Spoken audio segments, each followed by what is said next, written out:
2 years there was little in the way of land conflict, but amidst much naval manoeuvring on the high seas, which led, amongst other things, to Spain joining forces with France in 1804, a large French army massed on the French coast and menaced Britain with invasion. No fleet of landing craft set sail, however, and in August 1805 the danger receded altogether. Whereas in 1803 Britain had stood alone, the summer of 1805 had seen a powerful anti-French coalition come together. Alongside Britain there now stood Austria, Russia, Sweden and Naples, and so the French armies were soon marching east to deal with the new threat. A Franco-Spanish fleet was destroyed at Trafalgar, but the Austrians were defeated at Ulm and the Russians at Austerlitz. Badly beaten, Austria made peace, and for a brief moment it appeared that Britain and Russia might follow her example. Even had this happened, it is unlikely Europe would have been able to keep the peace. Following the outbreak of a revolt in Serbia in 1804, the Ottoman Empire was rapidly sliding towards war with Russia, such a conflict eventually breaking out in the autumn of 1806. But all chances of peace with France were soon at an end. Neither Britain nor Russia was able to obtain the compromise peace that they sought, or at least not in an acceptable form. And then, in September, an increasingly desperate Prussia attacked Napoleon.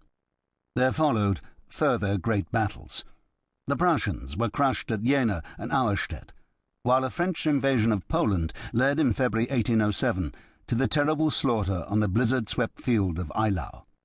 For a moment Napoleon was checked, but the coming of summer saw a new offensive that led to another French triumph at Friedland, whereupon the Tsar of Russia, Alexander I, decided to make peace. This settlement was a turning point. Following the victories of the past 2 years, Napoleon was at the height of his power. Crowned Emperor of France in December 1804, he now presided over a vast empire. Over the past few years, the satellite republics inherited from the 1790s had been joined by new territories, and the whole now constituted a series of monarchies ruled by one or other of Napoleon's many brothers and sisters. These principalities included Holland, the German states of Westphalia and Berg, the Kingdom of Italy, roughly speaking the valley of the River Po, and Naples.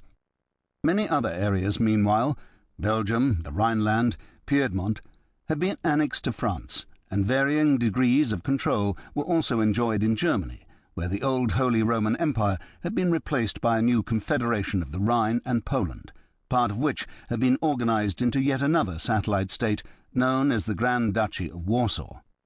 With Spain, a loyal ally, and Russia in effect persuaded to join Napoleon in his war against Britain, the way was open for final victory, to achieve which the Emperor instigated a continent-wide embargo on British trade that is generally referred to as the Continental System. Napoleon completely failed to exploit this opportunity, and it is often said that in 1808 he made the greatest mistake of his career by turning on his Spanish allies and overthrowing the Bourbon monarchy in favour of his brother Joseph Bonaparte. Such an assessment, however, is short-sighted.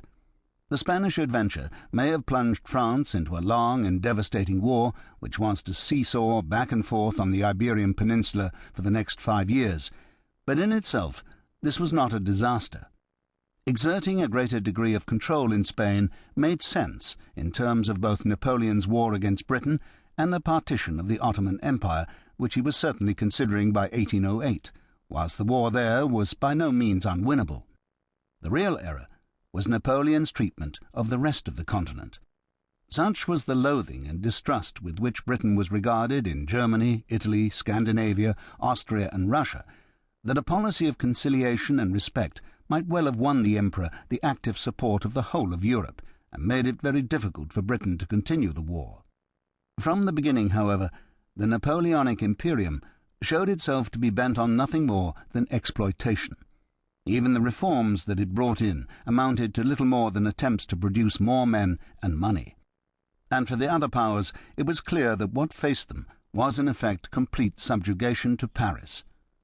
Realizing this, Austria, like Prussia before her, made a last-ditch attempt to assert her independence in 1809, only to be defeated at Wagram.